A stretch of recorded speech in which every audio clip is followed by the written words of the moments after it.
Pessoal, mais uma vez, sejam todos muito bem-vindos. Como o Guima já disse aqui, nós estamos em uma série de mensagens chamada Deleitando-se em Deus. Na nossa primeira mensagem nessa série, a gente falou sobre plenitude de alegria, plenitude de felicidade. Na segunda mensagem, a gente falou sobre um novo caminho, a proposta de Jesus para nós nos relacionarmos com Ele. E hoje a gente vai falar sobre vida de oração. Pessoal, não tem como a gente falar sobre deleitar-se em Deus sem falar sobre oração. Especificamente sobre uma vida voltada para oração. Queria te mostrar de cara uma frase do Sproul, que ele diz assim, ele tem um livro bem pequenininho, e o título do livro é uma pergunta. A oração muda as coisas? É o título do livro. E nesse livro pequenininho, cara, é sensacional, é fantástico, recomendo demais a leitura desse livro. E ele fala assim, alguém pode orar e não ser um cristão, mas alguém não pode ser um cristão e não orar. Romanos 8,15, nós vimos bastante desse versículo no domingo anterior e na primeira mensagem, nos diz que a adoção espiritual que nos torna filhos de Deus nos leva a clamar uma experiência em expressões verbais, Abba, Pai. A oração é para o cristão o que a respiração é para a vida, mas nenhum outro dever cristão é tão negligenciado. Podemos ir para casa? Amém? Né? Gente, é isso. Gente, como nós negligenciamos algo tão precioso. A gente não pode ir para casa, não. A gente tem muito para aprender ainda sobre oração. Mas eu queria falar uma coisa desde já. Eu gostaria que, se você puder e quiser, abra o seu coração. Porque mais do que adquirir conhecimento bíblico, nós precisamos de transformação. Nós precisamos que Deus, que o Espírito Santo trabalhe e fale ao nosso coração, para que isso gere frutos reais, evidentes. E esse é o meu desejo aqui. Eu desejo que ao final dessa mensagem, ao longo dessa semana, a nossa vida seja realmente transformada. Eu tenho esse desejo. Todo domingo eu venho com esse desejo, e eu venho aqui com uma expectativa do que Deus vai fazer, porque a palavra de Deus ela é poderosa, ela é viva. E eu creio que quando a gente prega e fala sobre a palavra de Deus, quando a gente lê e o Espírito Santo fala, a nossa vida não vai ser mais a mesma. E é muito interessante, porque a gente vai ler um texto lá em Efésios, capítulo 1, versículo 15, a gente vai ver a oração de Paulo pela igreja em Éfeso, aos Efésios. E sabe o que é interessante? Porque esse trecho aqui, esse pequeno texto, esses pequenos versículos aqui, eles só podem ser compreendidos realmente se entendermos o contexto no qual essa igreja estava inserida naquela época. A igreja de Éfeso estava passando por grandes perseguições, pasmem. Essa carta foi escrita por Paulo em Roma, quando ele estava preso. Sabe o que isso significa? Que os cristãos estavam sendo presos, não é porque roubaram, mataram, cometeram algum delito. Não. Os cristãos estavam sendo presos por crer em Jesus. E essa era uma igreja localizada ali na cidade de Éfeso, que estava sendo perseguida pelo Império Romano por causa da sua fé. Afinal de contas, o imperador naquela época pedia adoração e falava, vocês devem adorar a mim. Vinham os cristãos e falavam, não vamos adorar a nenhum Deus a não ser o nosso Senhor. Ou seja, o imperador ficava bravo, mandava prender mesmo. Dentro desse contexto de perseguição, de lutas, Paulo fala assim, leiam comigo. Desde que eu soube de sua fé no Senhor Jesus e de seu amor pelo povo santo em toda parte, eu não deixo de agradecer a Deus por vocês, igreja de Éfeso. Em minhas orações, o que Paulo pede? Peço que Deus, o Pai glorioso de nosso Senhor Jesus Cristo, lhes dê sabedoria espiritual e entendimento para que cresçam no conhecimento dele. Eu oro para que o seu coração, essa igreja, seja iluminada, a fim de que compreendam a esperança concedida àqueles que ele chamou e a rica gloriosa herança que ele deu ao seu povo santo. Também oro para que entendam a grandeza insuperável do poder de Deus para conosco, os que cremos. É o mesmo poder grandioso, e aí ele segue. Percebam uma coisa. Vocês acham que quando a gente se reúne, imagine a gente comendo uma pizza lá na casa do Guima e da Bibi, né? Imagine a gente indo lá tomar um açaí, né? Um açaí nordestino, sem açúcar, né, Bibi? Aí a gente está lá para tomar aquele açaí delícia. Imagine que a gente vai ter um momento de oração. Olha, a gente vai ter agora um momento de oração, a gente vai orar a Deus. Alguém tem algum pedido? Quais são os pedidos que normalmente nós fazemos? E que nós, quando a gente vai orar uns nas casas dos outros, o que a gente pede normalmente? A gente pede para Deus nos livrar das nossas dificuldades. Então, se eu estou com algum problema de saúde, ou eu estou com algum parente com problema de saúde, a gente fala, olha, eu tenho um pedido, ora por fulano que está com um problema, olha, eu estou com dificuldade financeira, olha, eu estou precisando de um emprego, olha, normalmente não é assim que funciona, os nossos pedidos não giram em torno disso. Agora, olha só que interessante, essa igreja estava passando por perseguição. Essa igreja estava sendo perseguida por simplesmente declarar sua fé em Cristo Jesus. Quais são os pedidos de Paulo para aquela igreja? Que Deus mude o governo, acabe com o Império Romano, para que Deus converta o coração do imperador, para que Deus, de alguma forma, livre eles da perseguição? Não. Qual era o pedido de Paulo?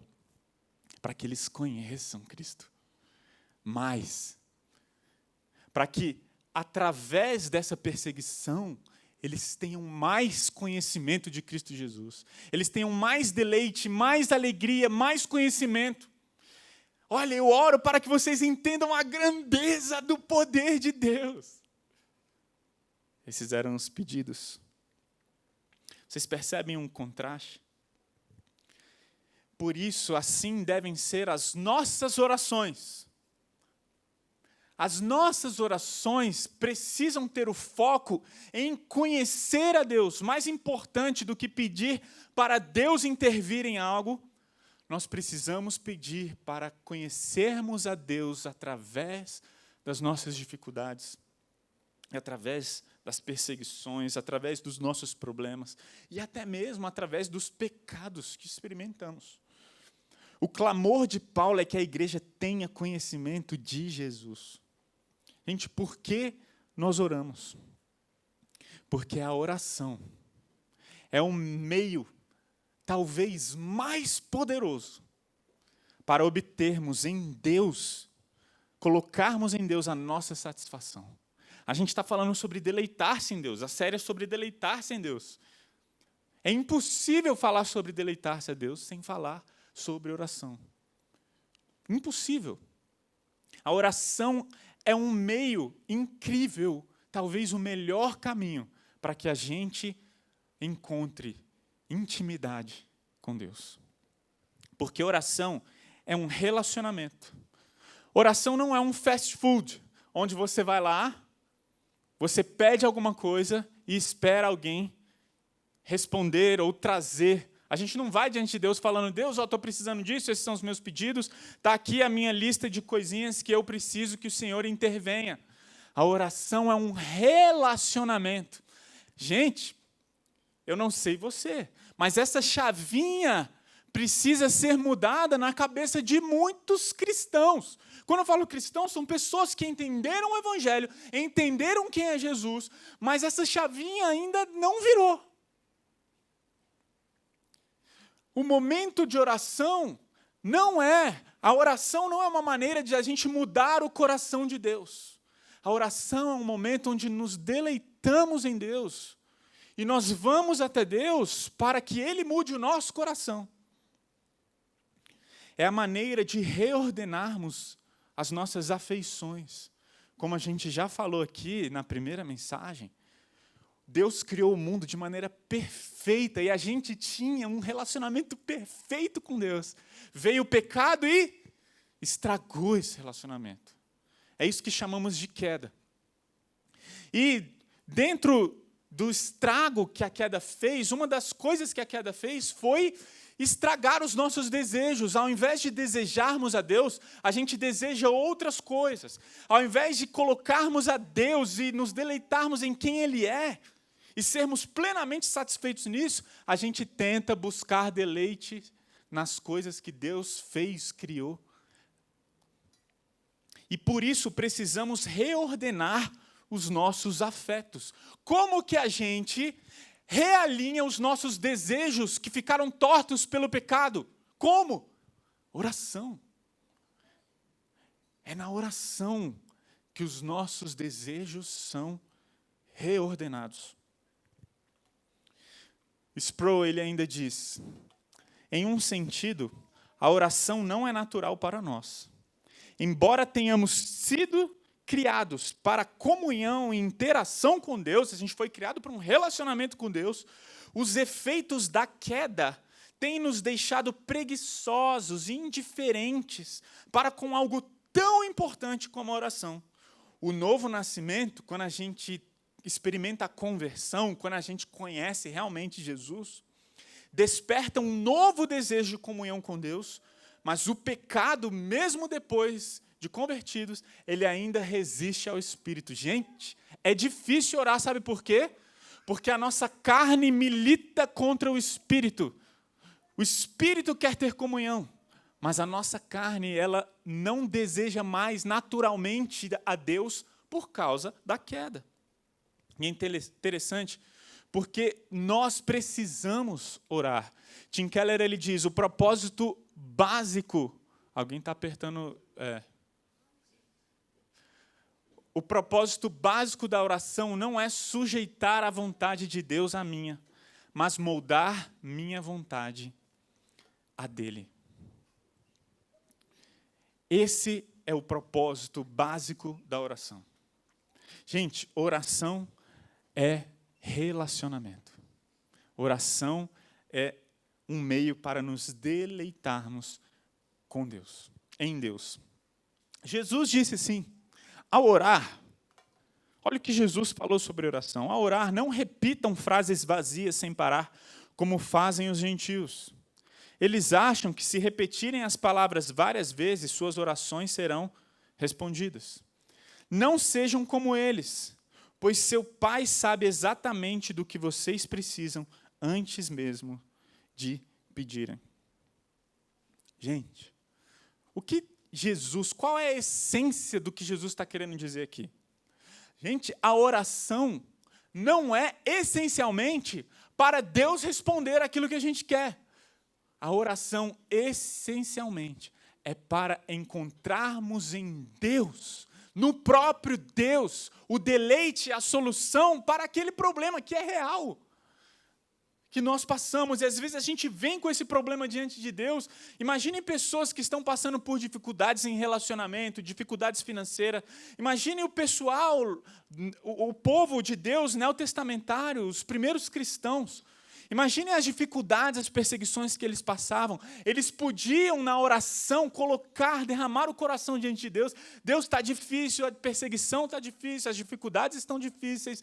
Nós podemos fazer isso, mas entenda que a oração não é um meio para obtermos as coisas de Deus, mas um meio para obtermos o próprio Deus. Essa é a essência da adoração. Para que haja um relacionamento, é necessário diálogo. E nós precisamos, então, da oração para nos relacionarmos com Deus.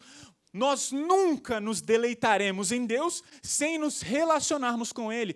E nunca haverá relacionamento com Deus sem diálogo, sem conversa, sem relacionamento. E Deus deseja relacionamento. Sabe por quê? Porque essa é a essência de Deus. Antes de Deus criar todas as coisas, o que ele fazia? Ele amava a si mesmo. A Trindade se amava. A Trindade se relacionava. Relacionamento faz parte da essência de quem Deus é. Amar faz parte da essência de Deus. E Deus nos criou para participarmos disso, desse relacionamento. Deus quer se relacionar com a gente, mas a nossa carne não quer se relacionar com Deus. A gente quer se relacionar com amigos, a gente quer se relacionar com parentes, a gente quer relacionamento com várias pessoas. Nós desejamos trabalhar, desejamos obter lucro, desejamos obter sucesso. Nós colocamos o nosso pensamento, as nossas forças nas coisas aqui dessa terra. E Deus está lá em cima. Isso é um fato. Deus está lá falando, se relaciona comigo. Eu quero muito me relacionar com você. Por isso a importância de pararmos e pensarmos, Deus, Ele quer se relacionar com a gente. Como eu falei no domingo passado, da Elisa, né, me chacoalhando na cama, aí falando, papai, eu não quero ligar a televisão, obrigado, porque você nunca deixa eu ver televisão e deixa agora, mas eu quero você.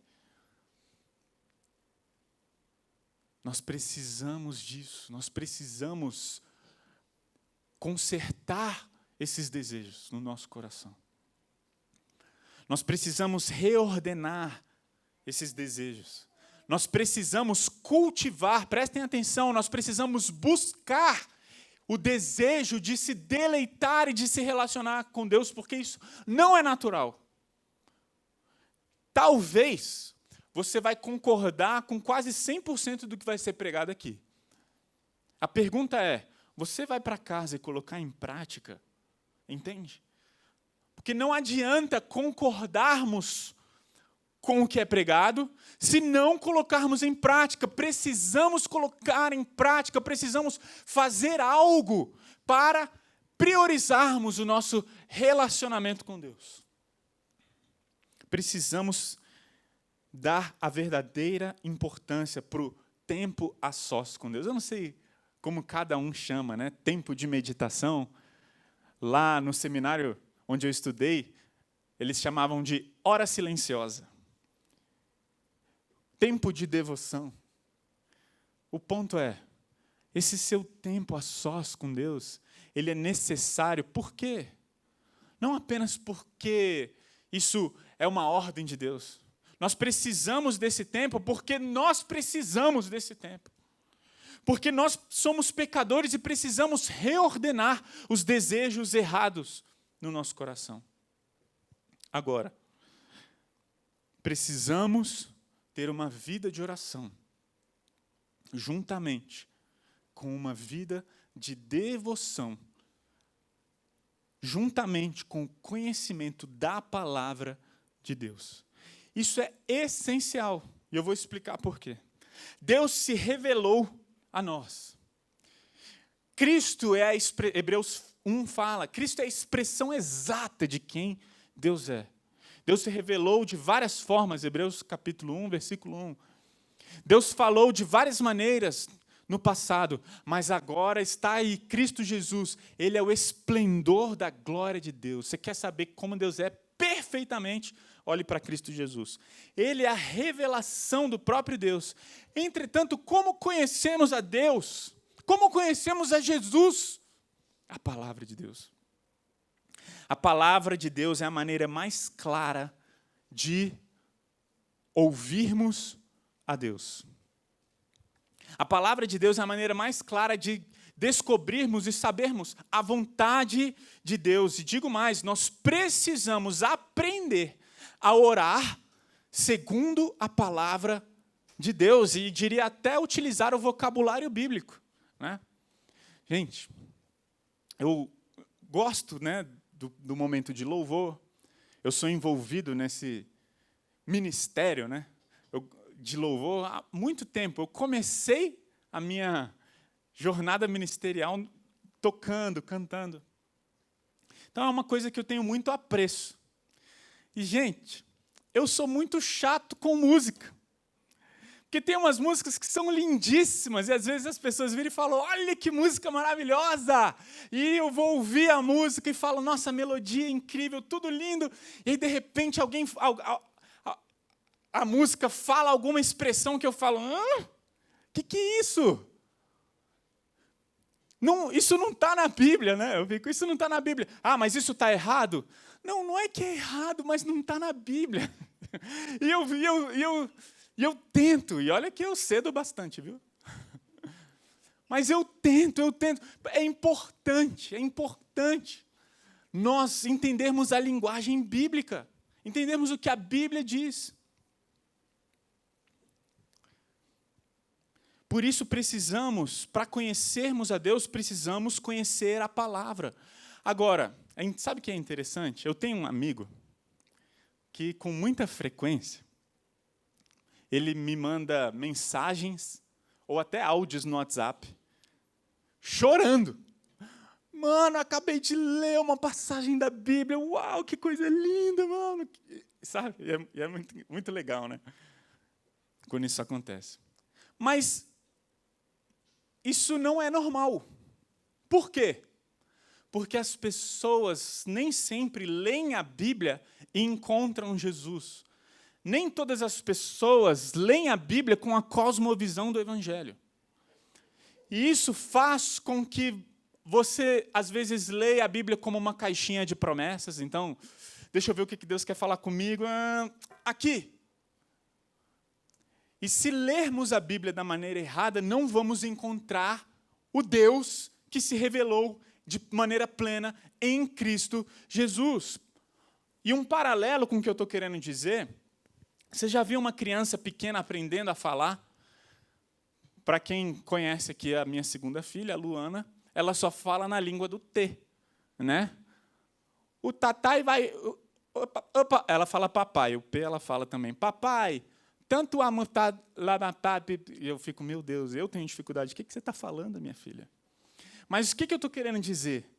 Ela só vai aprender realmente a falar adequadamente à medida em que ela for experimentando e crescendo e falando, ouvindo e de alguma forma aprendendo. Opa, isso leva tempo. Então, para você chegar nesse nível de ler a Bíblia e falar, isso aqui é sobre Jesus, isso aqui tem tudo a ver com Jesus. Você vai ler lá Noé, você vai ler o Antigo Testamento, você vai ler Gênesis, você vai ler Levíticos, você vai ler Números, você vai falar, cara, isso é sobre Jesus. Você só vai chegar nesse nível quando você crescer, experimentar, ler, aprender e crescer. Nós não podemos abandonar a Bíblia. Se abandonarmos a Bíblia, vamos falar com Deus apenas o que está no nosso coração. E a gente não vai descobrir o que Deus quer que a gente peça. Alex, mas como assim? Eu não posso pedir as coisas do meu coração para Deus? A gente vai ver que muitos dos nossos pedidos são egoístas. Deus vai falar lá em Tiago, a gente vai ver isso lá no finalzinho da mensagem. Lá em Tiago, capítulo 4, fala, vocês não têm porque vocês não pedem. E quando pedem, pedem para os seus próprios prazeres. Vocês são egoístas. Vocês não sabem pedir. Como que a gente aprende a pedir? Quando a gente conhece a Cristo, quando a gente conhece a palavra, quando a gente conhece a Deus, quando a gente começa a aprender o que está no coração de Deus, Deus, o que o Senhor quer, e aí a gente vai começar a orar o que está no coração de Deus. Como isso acontece? Lendo a palavra, meditando na palavra, conhecendo a palavra, conhecendo o verdadeiro Jesus, o Jesus da Bíblia, falando com Ele, se relacionando com Ele, tendo tempo a sós com Ele, estudando a palavra.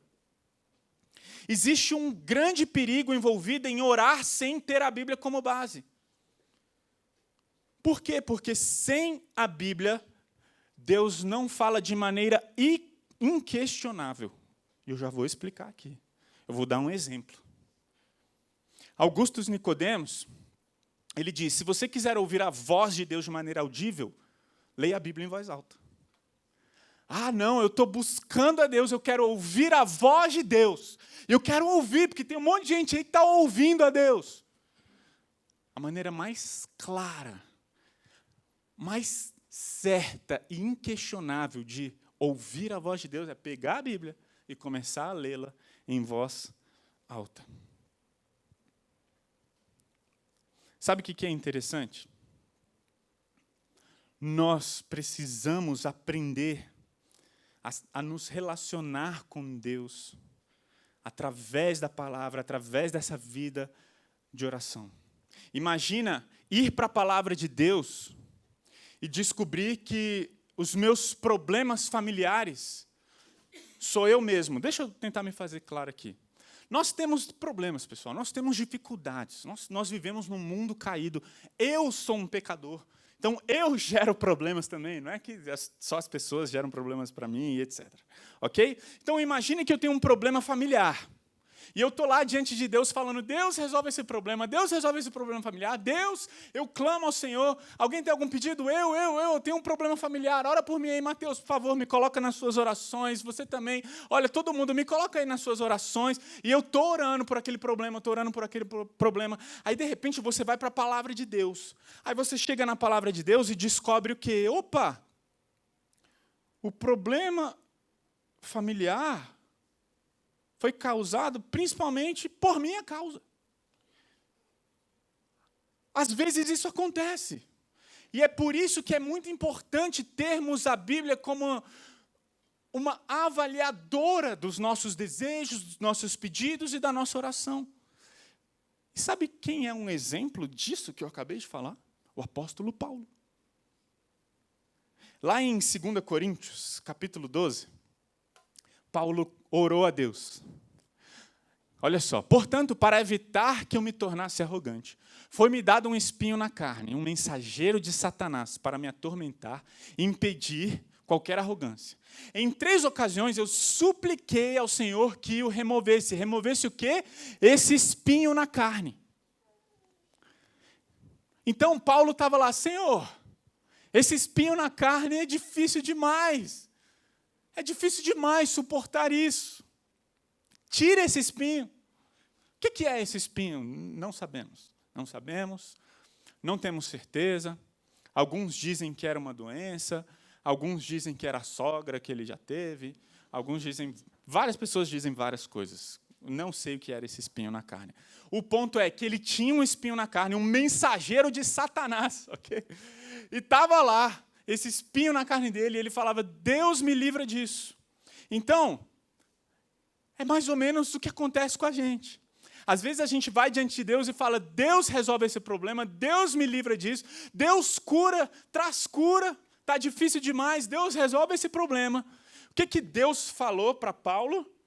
Em 3 ocasiões ele suplicou, mas ele disse, quem disse Deus, minha graça é tudo que você precisa. Meu poder opera melhor na fraqueza. Portanto, agora fico feliz de me orgulhar de minhas fraquezas, para que o poder de Deus opere por meu intermédio. Por isso, aceito com prazer o quê? Os espinhos na carne, as fraquezas, os insultos, as privações, perseguições, aflições que sofro por Cristo. Pois quando sou fraco, então é que sou forte. Imagina. Uma pessoa aqui no nosso meio, eu tenho um pedido. Qual é o seu pedido? Eu preciso de um emprego. Ora por mim. Gente, é um pedido legítimo? Sim. Pô, nós precisamos, tem conta para pagar. A gente precisa pagar as contas, a gente precisa de sustento, a gente precisa de provisão. Eu tenho um emprego, eu estou desempregado. Tem problema nós orarmos pedindo a Deus um emprego para um irmão? Não tem problema. Podemos orar, vamos orar por isso. Mas você já parou para pensar que, às vezes, Deus está lá em cima, assim como ele fez com Paulo, ele está assim, eu que tirei seu emprego. Eu não queria, eu que tirei. Deus, dá um emprego para ele, Não vou dar, eu não quero. Por quê? Porque é na fraqueza que o poder de Deus se aperfeiçoa. E às vezes Deus coloca situações na minha e na sua vida para que a gente clame por esse problema, para que a gente fale, Deus, eu te suplico, mas quando a gente vai para a palavra, às vezes a gente vai se deparar, cara, o mais importante não é Deus resolver o problema, o mais importante é eu perceber que eu só sou forte nele. É eu perceber que a graça de Deus me basta. E ainda que eu continue com dores, problemas físicos, problemas de relacionamento, a graça de Deus me basta. E às vezes Deus está querendo nos levar para esse patamar. Mas a gente está lá, não, vamos orar para Deus dar um emprego. Vamos orar para Deus trazer a cura no nosso tempo. E ficamos bravos quando Deus não traz a cura no tempo que a gente quer. Não é? Gente, mas oração é isso. Eu não estou falando que nós não devemos pedir nada para Deus. Por favor, não quero ser mal interpretado, quero deixar isso claro. Você está com um problema de emprego? Você está com um problema de saúde, você está com um problema de relacionamento, leve a Deus, traga a Deus. Em nenhum momento estou falando que não é isso que devemos fazer. O que eu estou falando é, às vezes nós vamos pedir, e Deus vai falar, a minha graça te basta. E esse tem que ser o nosso alvo. Esse que é o ponto aqui. Por isso que Paulo, não é que Paulo estava falando assim, eu quero que vocês sejam perseguidos mesmo, igreja de Éfeso, não é isso. Mas Paulo tinha um desejo maior do que as perseguições terem fim naquela igreja. O conhecimento de Cristo. Eles experimentarem o poder e a graça de Deus atuando de maneira poderosa, forte, evidente e sobrenatural na vida daquela igreja. Por isso, precisamos meditar nas Escrituras. Por isso, devemos conhecer a Deus nas Escrituras. Eu quero um dia chegar diante de Paulo e falar, você clamou 3 vezes, não foi? Você pediu para Deus tirar seu espinho na carne 3 vezes. E Deus falou que a graça dele te bastava. Como que Deus falou? Eu não duvido que Paulo estava meditando na palavra e a graça de Deus me basta. E ele chegou a essa conclusão lendo a palavra.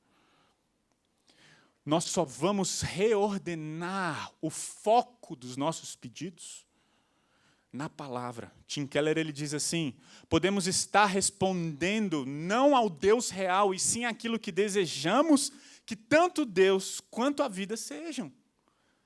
De fato, se entregue à própria sorte, nosso coração, com toda certeza, tenderá a criar um Deus que não existe. Por isso, precisamos nos atentar, sim, ao que pedimos. Podemos pedir qualquer coisa para Deus? Precisamos, em primeiro lugar, buscar entender o que Ele quer que a gente peça. Outro dia saiu no jornal, um grupo de assaltantes, eles estouravam com bombas os caixas eletrônicos. Eles colocavam umas bombas, estouravam, eles pegavam o dinheiro e saíam correndo. Vários assaltos foram feitos assim, no Brasil. E uma das câmeras de segurança, uma vez saiu no jornal, onde os assaltantes se reuniram e fizeram uma oração antes de explodir o caixa. Como deve ter sido a oração? Senhor, abençoa essa explosão. Não deixa falhar, não. Outra coisa, Senhor, se tiver algum policial aqui perto, nos livra desse miserável. Cega ele, fura o pneu. O que será que eles oraram? Eu estou usando um exemplo tosco, grotesco. Nós não estamos definitivamente, eu creio, eu acho, nós não estamos nessa proporção, mas nós fazemos algo semelhante quando a gente deixa de buscar os desejos de Deus para nós. E ficamos focados apenas no que a gente quer, no tempo que a gente quer, do jeito que a gente quer.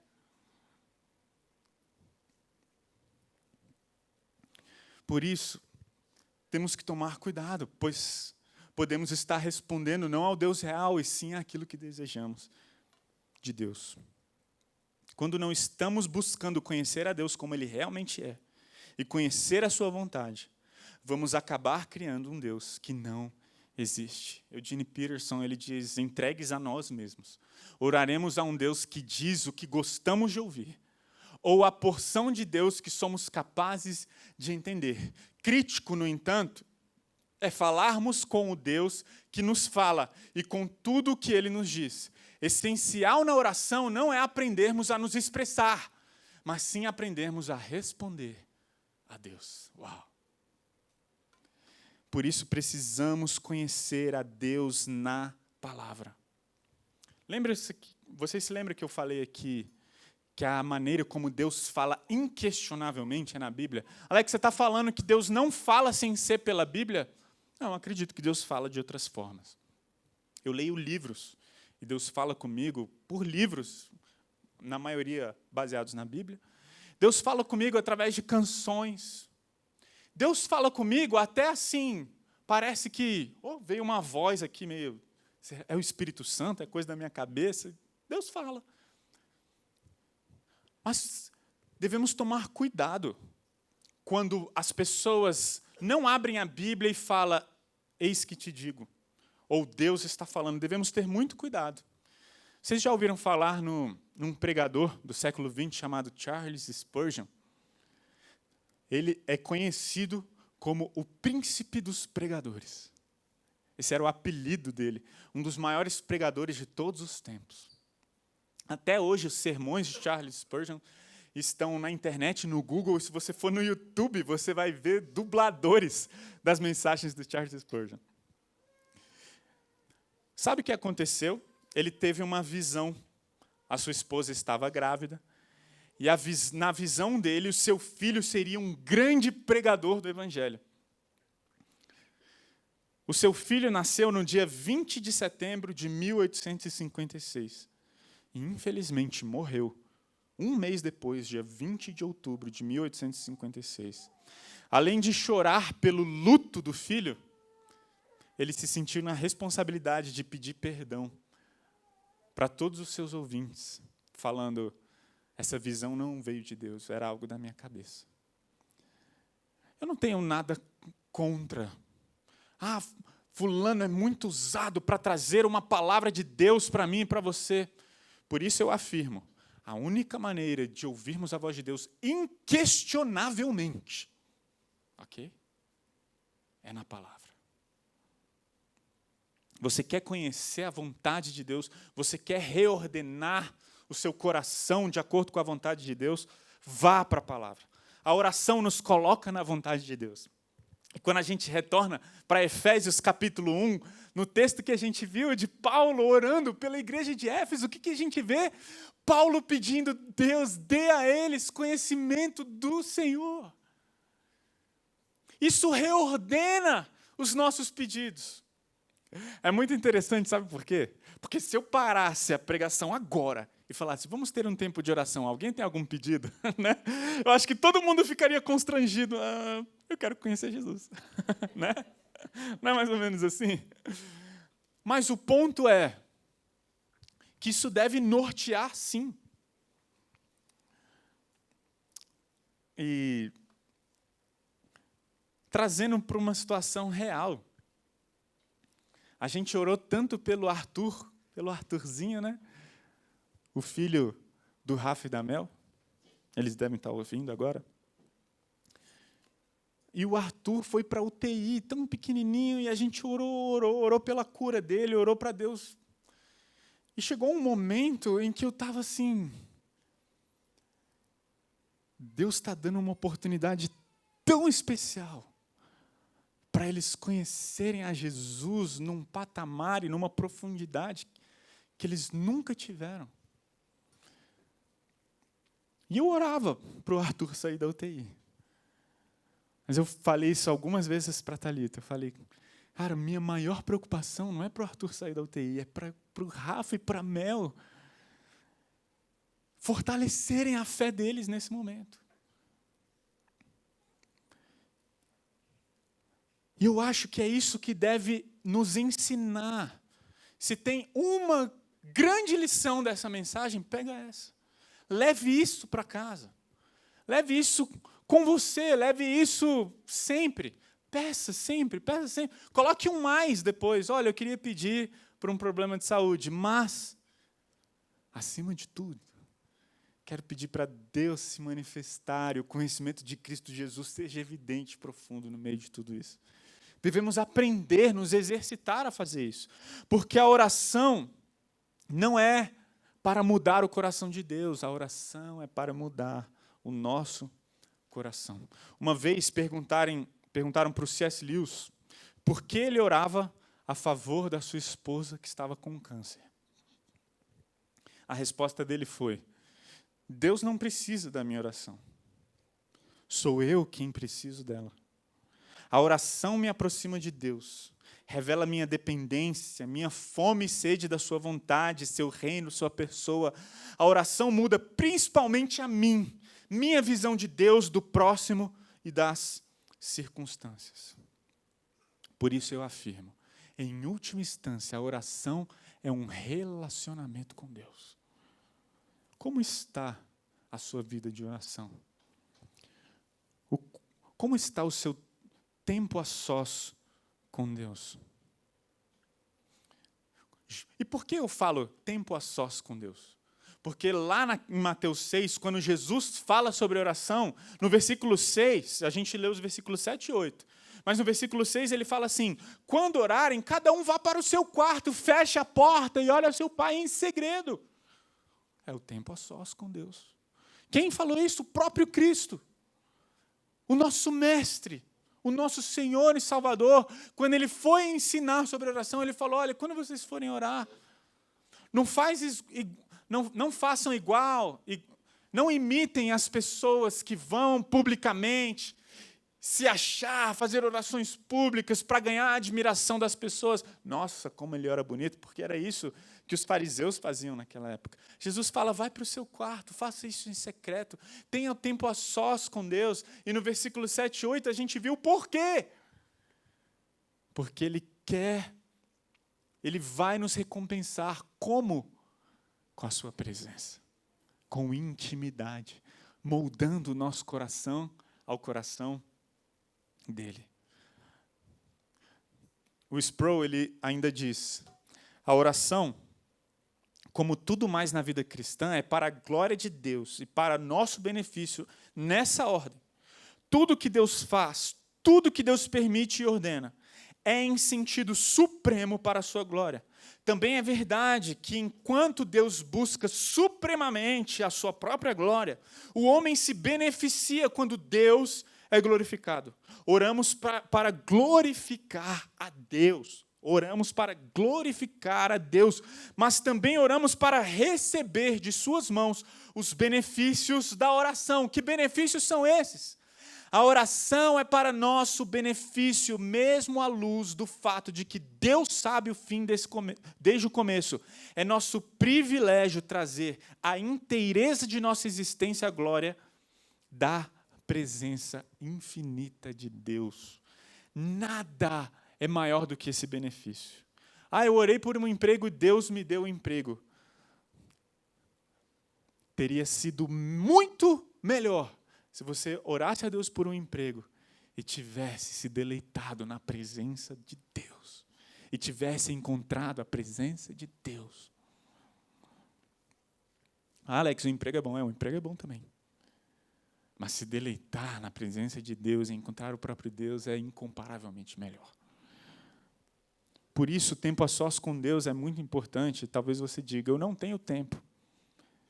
Poxa, eu tenho 2 filhas que não me deixam dormir direito, não me deixam ir para a cama dormir direito, não me deixam acordar direito. E por aí eu poderia dar várias desculpas e justificativas o porquê que eu não tenho um tempo a sós com Deus. Você tem dificuldade de encontrar tempo na sua agenda para um tempo a sós? Separe 10 minutos. Isso deveria ser um compromisso nosso, como igreja. Isso será cobrado nos grudes, sabe aquelas perguntinhas? Grude, gente, são os nossos grupos pequenos. É óbvio que vai ter essa pergunta, gente. Como que está o nosso tempo a sós com Deus? O que faremos como igreja para nos aproximarmos e para afirmarmos um compromisso de separarmos tempo? Como nós vamos cobrar isso uns dos outros no bom sentido? Porque nós precisamos de supervisão, sim. E dentro dessa expectativa, eu queria propor algo prático sobre o nosso tempo de oração. Tá bom? Vamos lá, algo prático. Primeira coisa, leia a Bíblia. Como nós já falamos sobre a importância da Bíblia, Deus fala através da Bíblia. E talvez você está passando por um problema e você vai ler a Bíblia e falar, nossa, isso aqui tem tudo a ver com o que eu estou passando. Então, primeira coisa, leia a Bíblia. Isso aqui é só uma sugestão, não existe uma regra. Isso aqui que eu estou falando não está na Bíblia, no sentido de a Bíblia fala sobre um cronograma perfeito para a nossa vida de oração. Não tem isso. É apenas uma proposta. Primeira coisa, leia a Bíblia. Segunda coisa, adore a Deus. Adore a Deus. Louve a Deus. Louve a Deus por quem Ele é. Mas eu estou passando por um monte de coisa. Louve a Deus. Louve a Deus. Segunda coisa, lembre-se do Evangelho. Ok?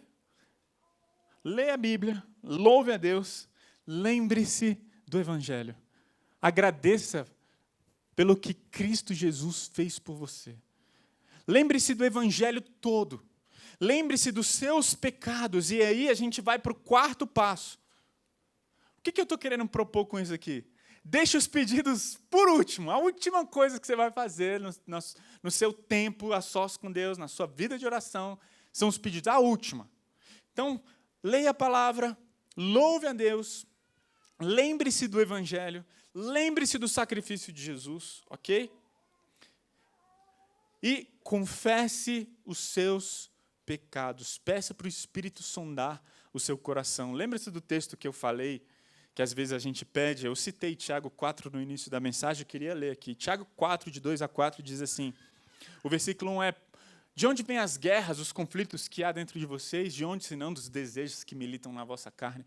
Aí vem o versículo 2 e fala assim, ó, vocês querem o que não têm, e até matam para consegui-lo. Invejam o que os outros possuem, lutam e fazem guerra para tomar deles. E, no entanto, não têm o que desejam, porque não pedem. Então, primeira coisa no versículo 2, olha, sabe por que vocês não recebem as coisas? Porque vocês não pedem. Aí talvez aquela pessoa, né, comece a esfregar as mãos, poxa, eu sempre quis uma Ferrari. Eu vou pedir uma Ferrari, porque o versículo 2 de Tiago, capítulo 4, diz que a gente não tem porque a gente não pede. Então, eu vou pedir todo dia uma Ferrari. Será que é isso? Aí vem o versículo 3 e acaba com o desejo da Ferrari, né? E quando pedem, não recebem, pois seus motivos são errados, pedem apenas para o que lhes dará prazer. Aí a pessoa fala, opa, não é sobre Ferrari o versículo 2. Nós pedimos errado. Nós pedimos para o nosso próprio benefício.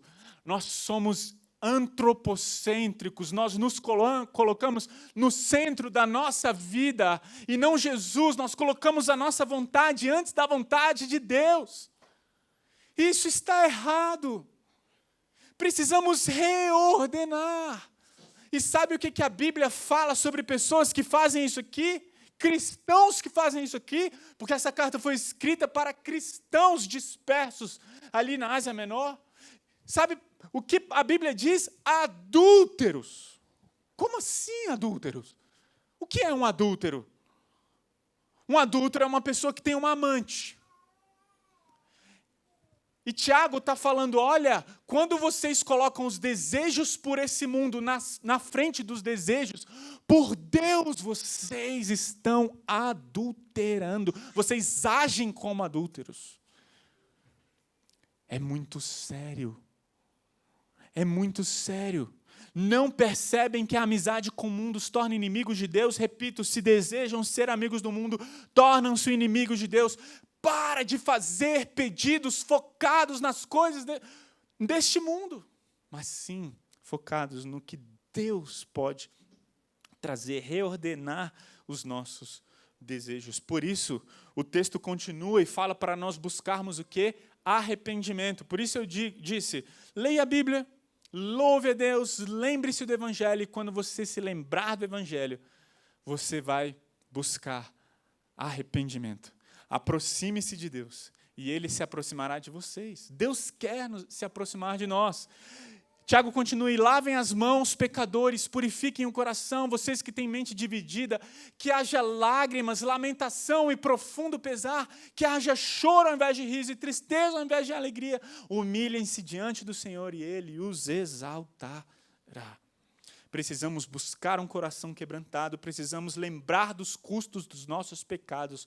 Os puritanos tinham um hábito de confissões públicas de pecado. Nos cultos públicos dos séculos XVI e XVII, em algumas igrejas, eles iam começar o culto. Eles adoravam a Deus, eles louvavam a Deus. Em alguns cultos, os puritanos falavam, alguém tem algum pecado para confessar? Eu. Imagina, começava a falar, confessar os pecados publicamente. Nós precisamos desenvolver o hábito de confessar os pecados, porque quando a gente não confessa e deixa, a gente não alcança misericórdia. E lembre-se, os nossos pecados fazem separação entre nós e Deus. E talvez esse seja um ponto da mensagem que a gente precisa lembrar o quê? Lembrar de que os nossos pecados foram pagos em Cristo Jesus. Entretanto, quando a alegria da nossa salvação se perde, e quando a gente começa a buscar alegria pelas coisas aqui dessa terra, nós nos afastamos de Deus. Olha só o que aconteceu com o rei Davi. Rei Davi foi conhecido por ser um homem segundo o coração de Deus. O rei Davi, ele foi o rei mais conhecido de Israel, mais famoso.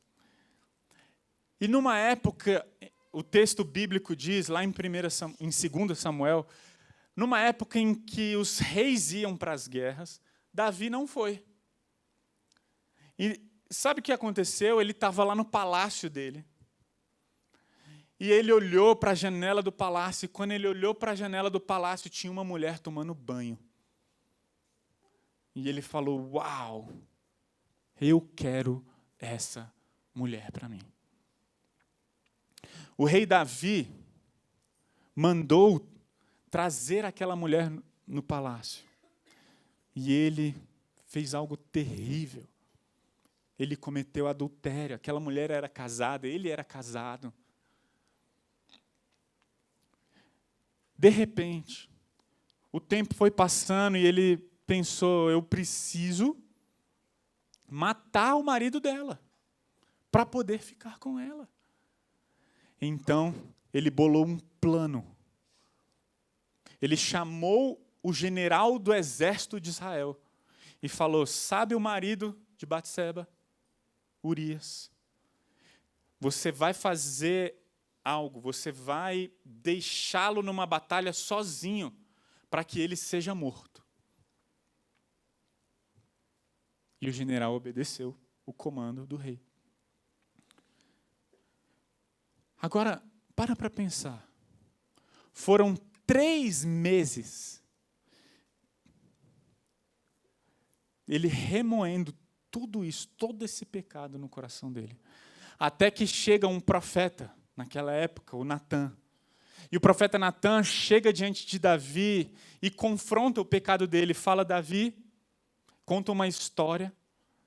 E Davi finalmente cai em si e fala, olha o que eu fiz. Eu matei um homem, eu adulterei com uma mulher. Ele cai em si, ele percebe a gravidade do seu pecado. E ele escreve então o Salmo 51. Eu contei toda a história de Davi para chegar no Salmo 51. E no Salmo 51 ele fala, Senhor, eu pequei contra ti somente pequei. Ele começa a falar dos seus pecados, confessar os seus pecados, as consequências dos seus pecados. Aí nos deparamos com o versículo 12, que diz, restaura em mim a alegria de tua salvação e torna-me disposto a te obedecer. Sabe por que nós não abandonamos muitos dos nossos pecados? Porque a gente perde a alegria no Senhor, a alegria da salvação. Nada pode ser maior do que a alegria da salvação. Enquanto Deus não restaurar o nosso desejo por Deus, a nossa alegria em Deus, no nosso coração, nós continuaremos com pecados de estimação. Nós continuaremos fazendo aquilo que Deus não se agrada. E eu quero então encerrar com mais essa frase do Sproul que diz: a negligência da oração é uma das principais causas de estagnação na vida cristã. Considere o exemplo de Pedro em Lucas 22. Jesus foi ao Monte das Oliveiras para orar, como era seu costume, e disse aos seus discípulos: orai para que não entreis em tentação. Em vez disso, os discípulos adormeceram. A próxima atitude de Pedro foi tentar enfrentar o exército romano com uma espada. Depois ele negou a Cristo. Pedro não orou e, como resultado, caiu em tentação. O que aconteceu com Pedro também acontece com todos nós. Caímos em particular antes de cairmos em público. Nós precisamos de uma vida de oração. Nós precisamos fazer de Cristo o nosso maior tesouro. Por isso cantamos: Ele é a porção da nossa herança. Ele é o nosso bem maior. E o meu coração não pode viver sem esse amor. Nós precisamos aquecer esse desejo por Deus. E quando eu falo desejo por Deus, não é conhecimento de Deus apenas. Não é apenas conhecer ao Jesus que morreu na cruz pelos nossos pecados. É realmente reaquecer uma chama, um desejo por Cristo Jesus. Foi por isso que Davi falou: Deus, devolve-me a alegria de saber que sou salvo. Quando você ouve o Evangelho, você fica estagnado, você não sente afeição nenhuma, seu coração não se envolve.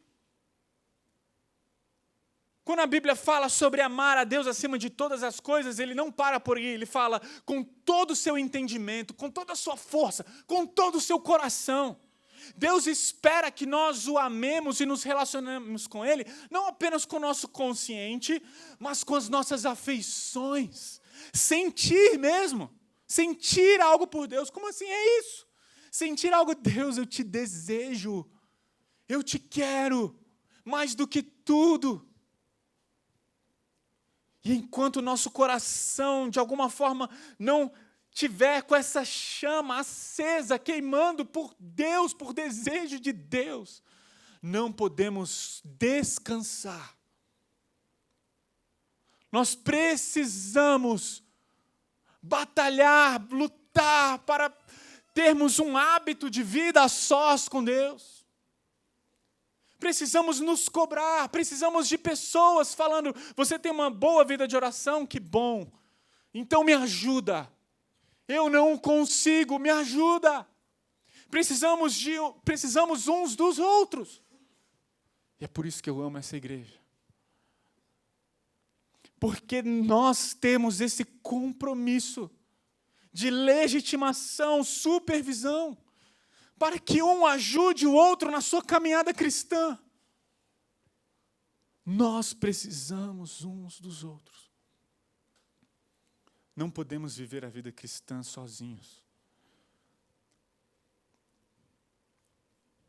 E depois de tudo isso, meu maior desejo é que a gente priorize, que a gente busque essa disciplina não como uma mera religiosidade, mas como um reconhecimento real, sincero e profundo. Nós precisamos de Deus e nós precisamos nos satisfazer em Deus, nós precisamos nos deleitar em Deus, nós precisamos colocar o nosso foco na intimidade com Deus acima de todas as outras coisas. Podemos desejar coisas legítimas desse mundo, não tem problema, mas a nossa paixão por Deus, o nosso desejo por Deus tem que estar acima de todas as outras coisas, todos os outros desejos. E enquanto o nosso coração não desejar Jesus mais do que tudo, a gente precisa fazer algo. Nós precisamos fazer algo. Vamos falar com Deus, abaixe sua cabeça, vamos orar. Pai, reconhecemos, Deus, a nossa necessidade de um novo coração,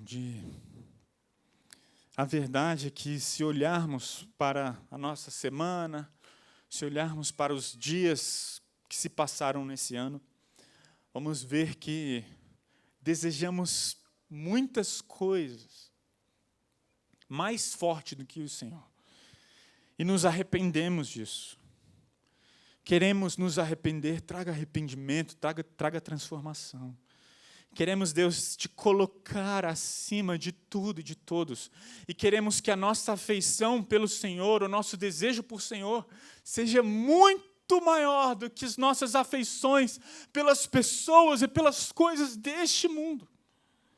Que o Senhor realmente seja o primeiro no nosso pensar, no nosso falar, no nosso agir. Que o Senhor seja o primeiro no nosso propósito de vida, que o Senhor esteja à frente de tudo. Que o Senhor realmente seja o nosso bem maior, que sejamos capazes de dizer que a Tua graça nos basta.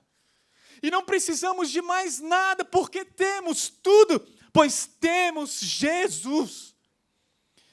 Que alcancemos esse ideal, que essa seja uma busca do nosso coração, uma busca real, sincera, intensa, verdadeira, prática. Não queremos negligenciar o nosso tempo contigo. Muda a nossa vida de oração, renova, Deus, em nós o desejo de estar junto a Ti. Para que possamos falar como salmista: quem tenho eu no céu senão a Ti, e na terra nada mais desejo além de estar junto a Ti. Que a gente diga, como salmista: Senhor, eu Te busco de todo o coração. E porque a Tua graça é maior do que a vida, os meus lábios Te louvam. Que a gente encontre Jesus todos os dias. Em nome de Jesus. Amém.